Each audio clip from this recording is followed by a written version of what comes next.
Hi guys, आपका स्वागत है P.S.R. रेस्टोरेशन वर्क्स में। मैं आज आपको ये एंटीक लाइट को और इस एलईडी से मैं आपको इसको रिप्लेस करके दिखाऊंगा। ये 1982 का मॉडल है लाइट का, और ये लाइट पहले फॉग लाइट में यूज़ होती थी, और मैं इस एलईडी लाइट से इसको करके दिखाऊंगा। देखिए, चलते हैं, हम अब इसको खोल के देखते हैं। इसको खोल के देखते हैं और इसके बाद ये लाइट हटाई मैंने, और इसके अंदर ये पीली फॉग लाइट होती थी, और ये इसकी पैकिंग है।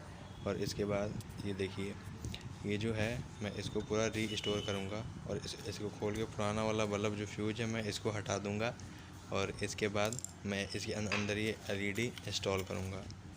और ये एंटीक लाइट है 1982 की, जो पुराने ट्रैक्टरों में या एम्बेसडर के आगे लोग लगाते थे ठंडी के टाइम में, ये आती थी। और इस एलईडी को यहाँ पे इंस्टॉल करना है, ये बल्ब हट जाएगा। चलिए बल्ब हटा देते हैं। ये बल्ब हट गया है, और अब हम लोग इसको भी खोल लेंगे और इसकी जगह एलईडी लगाएंगे। ठीक है गाइस।